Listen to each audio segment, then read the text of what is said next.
AITA for not wanting to put my girlfriend on deed of house I'm purchasing.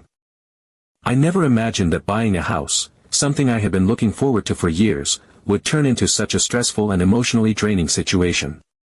But here I am, lying awake at night, staring at the ceiling, wondering if this is all a sign that I am making a mistake. Not with the house itself, but with the entire situation that has unfolded since I started this journey.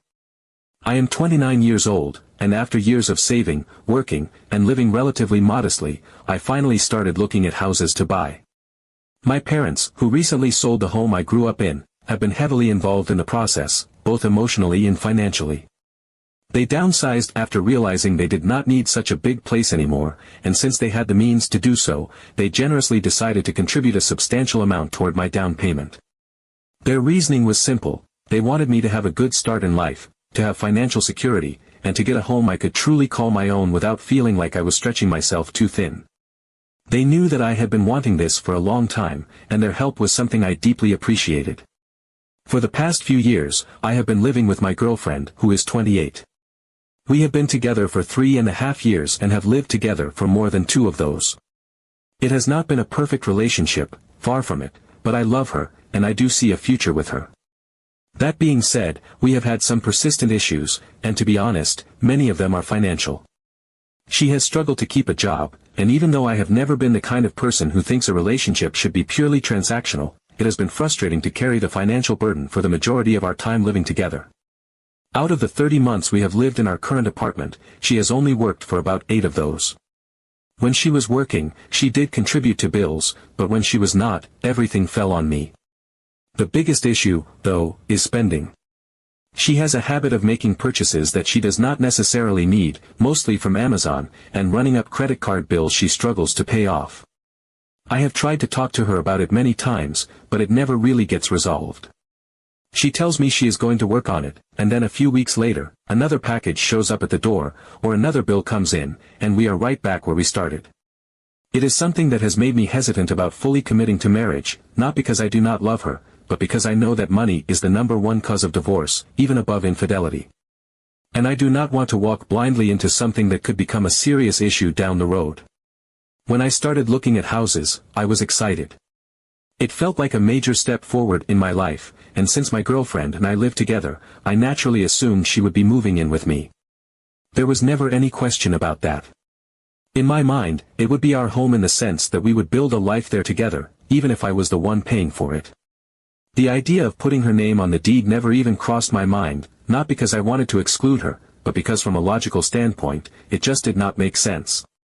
I was the one buying the house. The money was coming from me and my parents. She was not contributing financially to the purchase, and given her history with money, I did not think it would be a responsible decision to put her name on something this significant. At first, everything was great. We went to showings together, talked about decorating, and made plans for how we would use the space. It felt like we were on the same page, and I was genuinely happy about what was happening. But then she told her parents. And that is when everything changed.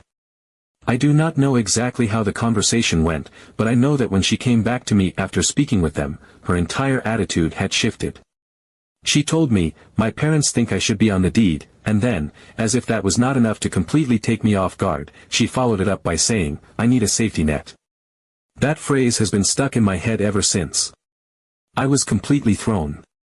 A safety net? It felt like she was already preparing for the relationship to fail. It made me wonder if she had been thinking about that possibility all along. Before this conversation, I thought we were in a place where we were working toward a future together, and now, all of a sudden, she was talking about making sure she had an exit plan. It made me feel like I was being set up to lose. My dad is absolutely against it. He was not thrilled about her financial habits to begin with, but he never said much because he wanted to respect my relationship.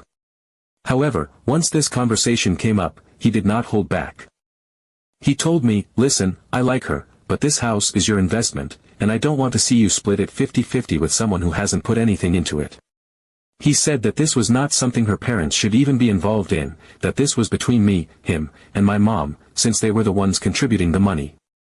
And the more I thought about it, the more I realized he was right.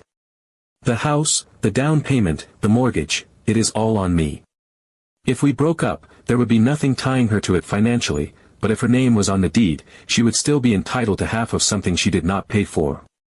That is not fair. That is not how this should work. I am not opposed to sharing things in a relationship, but this is a massive financial commitment, and I do not think it is unreasonable to want to protect it. What frustrates me the most is that before her parents got involved, there was never even a discussion about this. She was excited to move in with me, and now, suddenly, it is a problem if her name is not on the deed. It makes me feel like her parents put this idea in her head, and now she will not see it any other way. Since this conversation, I have felt anxious about the entire thing. What was supposed to be an exciting milestone now just feels stressful. I have even started wondering if I should hold off on buying a house altogether, not because I do not want to, but because I do not want to bring this kind of tension into something that should be a positive experience. I love my girlfriend. I really do. But I also cannot ignore the fact that we still have financial issues that we have not fully worked through. If those issues were not there, maybe this conversation would have gone differently. Maybe I would not have had such a strong reaction to her asking to be on the deed. But given everything we have been through with money, I cannot shake the feeling that this is not just about a safety net, it is about securing something that she has not contributed to, just in case things go south. So now I am stuck in this strange limbo, torn between my excitement for the future and my gut telling me that something about this is off. And I keep asking myself, am I the asshole for wanting to keep my name as the only one on the deed? Or am I just protecting myself from a situation that could end up hurting me in the long run? Update 1. I didn't think things could get any worse. I really didn't. I thought the tension between my girlfriend and me over the house situation was the peak of the stress, that we had hit the limit of this argument, and it would either fizzle out or turn into one of those lingering disagreements that would just hang in the air until one of us got tired of it. But I was wrong. So wrong. Because then I got the call. It wasn't just any call. It was one of those calls where, the moment you hang up, you have to sit down and process what just happened because your brain can't immediately make sense of it. It was the kind of conversation that leaves you staring at the floor, your heart pounding, a lump forming in your throat, not out of sadness, but out of pure, dumbfounded disbelief. Her mother was the one who called. At first, she sounded calm, polite even, which honestly threw me off because I had no idea what was coming. But then, as if she had just been waiting for the right moment to strike, she got straight to the point. My father and I believe that you should include Amber in the agreement. That was how she phrased it, like it was the most logical and inevitable thing in the world, as if this was some kind of legal discussion and not a deeply personal decision that should have been between me and my girlfriend. I was still trying to wrap my head around that sentence when she hit me with the next part. You are a guy, you have to pay all the expenses yourself, it is your responsibility as a man. And suddenly, everything clicked. This wasn't just about Amber wanting security. This wasn't about a fair discussion or even a difference in opinion. This was something deeper. This was about their beliefs, their old school, borderline archaic idea of what a relationship should look like. For a second, I thought I had misheard her. There was no way she actually just said that. No way she had just unironically told me that because I was a man, should be solely responsible for the financial burden of this house while her daughter, an adult woman, had the right to claim half of it without contributing a cent. But before I could even formulate a response, before I could even begin to ask what the hell she was talking about, her father chimed in. She should still have the right to the house. It is her choice, and it is your responsibility to provide for her future. I could feel my grip tightening around my phone. My pulse was pounding in my ears. I had expected them to be involved in this situation to some degree. I mean, they had already influenced Amber enough to turn a non-issue into a full-blown argument, but this? This was something else entirely. This wasn't just overstepping. This was outright demanding that I hand over half of a house I hadn't even bought yet, all because their daughter had the right to security, regardless of whether she contributed to it or not. I started explaining. Not angrily, not yet, because I was still trying to be reasonable, still trying to give them the benefit of the doubt that maybe they just didn't understand the full picture. I told them that this was my house, that my parents were the ones putting money into the down payment, that Amber wasn't contributing financially. I told them that if we got married, things could be discussed differently, but right now, it just wasn't logical to put her on the deed. They didn't care.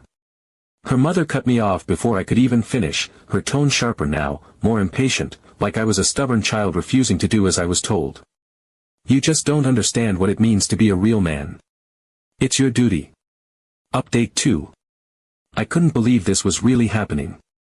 It felt like I had somehow fallen into some strange alternate reality, one where logic and fairness no longer existed, and I was the only person who could see how absurd everything had become. It was like standing in the middle of a crowded room, shouting at the top of my lungs, only for everyone around me to pretend they couldn't hear me. No matter how clearly I laid out the facts, no matter how plainly I explained the situation, it didn't matter. I was up against something bigger than just an argument. I was up against expectations, entitlement, and a deeply ingrained belief system that dictated that I, as a man, owed something that was never mine to give. It wasn't just about the house anymore. It wasn't even about money. It was about control. About expectations that had been quietly forming beneath the surface of my relationship for years, waiting for the perfect moment to rise. I realized then that I had never actually been aware of just how differently we saw things, how vastly our values diverged when it came to responsibility, fairness, and what it meant to build a life together. And now, faced with the stark reality of it, I felt like I was suffocating. It wasn't a rational conversation anymore. It was a demand, a claim being staked on something she had no right to. And the worst part was, I was being treated like I was the one who was out of line for refusing to comply. After that conversation with Amber's parents, I sat there for a long time, just trying to process everything. The room felt smaller. The walls seemed closer than they had before. My mind was racing, but my body felt frozen, like my brain was trying to work through a problem that had no real solution. The more I thought about it, the more unsettling it became. I had spent years believing that relationships were built on partnership, on mutual effort, on shared responsibility. But now I was being told, by two people who had no real stake in my life, that I owed their daughter something she hadn't earned. That I, simply by virtue of being a man, had to take on the full financial burden while she had the right to claim ownership of something she wasn't contributing to. It wasn't just insulting. It was terrifying. Because if this was how she and her family saw things now, what would stop this mindset from extending into every other aspect of our lives? If I gave in to this, what else would be expected of me?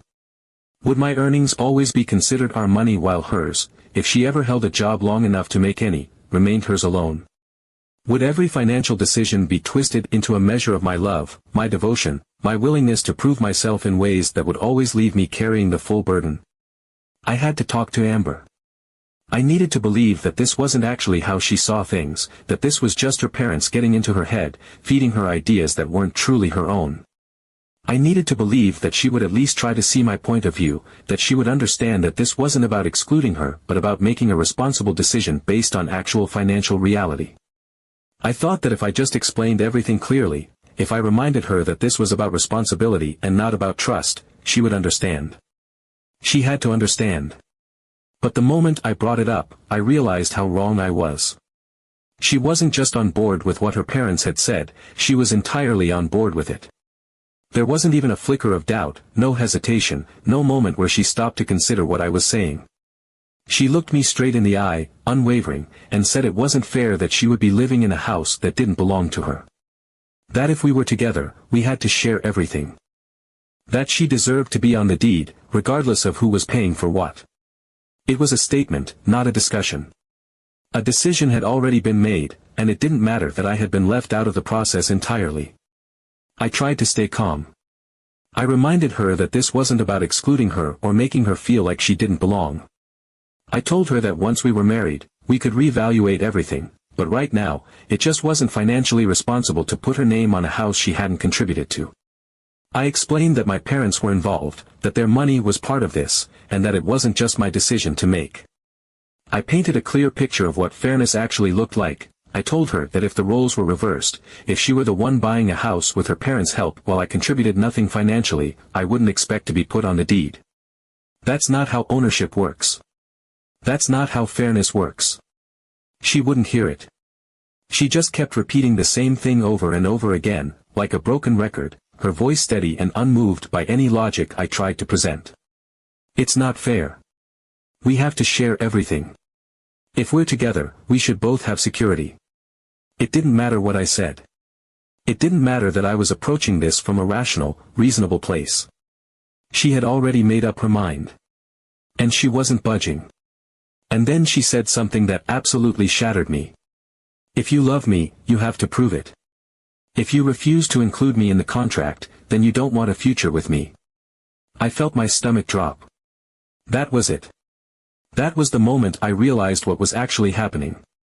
This wasn't just a disagreement. This wasn't a misunderstanding. This was an ultimatum. A test. A manipulation so blatant that it should have made me walk away immediately, but instead, all I felt was this crushing weight in my chest, this deep sadness that the person I had spent years with, the person I had imagined a future with, would put me in this position. She wasn't asking for security. She wasn't asking for fairness. She was demanding proof of my love in the form of something tangible, something legal, something irreversible. She was saying that if I didn't give her exactly what she wanted, then I didn't care about her. That I wasn't serious about us. That I was the one being unreasonable. This was real emotional manipulation, and I understood it, but it didn't make the situation any less painful. Update 3. I resisted until the last moment. I told myself that if I just stood my ground, if I just continued to reason with Amber, with her parents, with anyone who had turned this into a battle instead of a simple life decision, they would eventually see how unreasonable they were being. I clung to that hope, even as the pressure mounted, even as the situation spiraled into something far uglier than I had ever imagined. At first, I thought I was dealing with a misunderstanding, something that could be talked through with patience and logic. But logic had no place in this conversation anymore. It had transformed into something else entirely, something toxic, something that made me feel like I was trapped in a never-ending negotiation where the only acceptable answer was the one they wanted to hear. The calls from her parents became relentless. At first, they disguised their demands in thinly veiled suggestions, acting as though they were only looking out for their daughter's best interest. They tried to frame it as concern, as though they were simply offering advice, as if this wasn't an obvious attempt at forcing my hand. Then the messages started coming in, passive-aggressive at first, then increasingly direct, each one chipping away at my patience. They told me that I wasn't a real man if I refused to provide Amber with stability, that I was selfish, that I was stringing her along without any real intention of building a life together. They treated me like an ungrateful outsider who didn't understand what it meant to love and commit, as if love could only be proven by handing over half of something that didn't belong to her in the first place. It didn't matter that Amber wasn't contributing financially, that my parents had a stake in this, that I was the one shouldering the responsibility. To them, those details were irrelevant. All that mattered was that I was supposed to give, and she was supposed to receive. The more I resisted, the worse it got. The calls became more frequent, the tone more hostile. They didn't even bother hiding their disdain for me anymore. They spoke to me like I was some kind of failure, like I was a disappointment of a man who had dared to deny their daughter something she was owed by default. They made it clear that I would never be good enough, that I was proving it with every passing day that I refused to comply. There was no discussion to be had anymore, only ultimatums, only expectations that I was meant to meet whether I wanted to or not. Amber started acting differently. At first, it was subtle, longer silences, a distant look in her eyes when we were together, the feeling that she was somewhere else even when she was physically in the same room. Then it became undeniable. She was cold, detached, barely acknowledging me unless it was to bring up the house again. The person who used to curl up next to me on the couch, who used to reach for my hand absent-mindedly while we were watching a movie, who used to laugh at stupid inside jokes, was gone. She spent more time on her phone than she did actually talking to me, and I didn't need to ask who she was texting. It was obvious. Her parents. Her friends. Whoever was fueling this idea that I was failing her, that I was the villain in this situation, that I was the unreasonable one. I would walk into a room, and she would abruptly end a call or lower her voice, not even bothering to hide the fact that she was discussing me like I wasn't even there. I started feeling like I was living with a stranger. She barely made eye contact with me, barely acknowledged my presence unless it was to throw another cold remark my way. She was withdrawing, but not in the way that signaled sadness or hurt, in the way that signaled punishment. She wanted me to feel it. She wanted me to feel guilty, to feel like I was the one ruining things, like I was the one making a mistake. It wasn't just disappointment, it was calculated. Every time I tried to have a normal conversation, she was distant, distracted. Every time I brought up anything other than the house, she barely responded. It was like she had shut down completely, like nothing mattered anymore except this one demand she refused to let go of. And I knew, deep down, that it wasn't just about the house anymore. It was about winning. The air in our apartment became suffocating. It wasn't just tension, it was something heavier, something poisonous that seeped into every moment we spent together. There was no laughter anymore, no shared moments of comfort, no warmth. I wasn't her boyfriend anymore, I was just the obstacle standing between her and what she believed she deserved. Every conversation felt like a test, every interaction a reminder that I was failing to meet expectations I had never agreed to in the first place. She didn't want to compromise. She didn't want to hear my side. She wanted me to submit. And that was when it finally hit me, this wasn't about love. It wasn't even about trust. This was about control. This was about winning. This was a power game, and I was expected to lose. But I wasn't going to. So I made my choice. I told Amber that I was withdrawing my offer for us to live together. I told her that I couldn't buy a house under these conditions, not when I was being pressured, manipulated, and backed into a corner. I told her that a decision as big as home ownership should be made out of excitement and mutual agreement, not because I was being worn down by constant attacks. I had held on as long as I could, but I wasn't going to be forced into something that went against common sense. Amber exploded. Whatever composure she had been trying to maintain shattered instantly. She didn't try to reason with me. She didn't pause to ask if this was really what I wanted. She screamed. She accused me of betraying her, of being selfish, of leading her on for years only to abandon her the moment things got serious.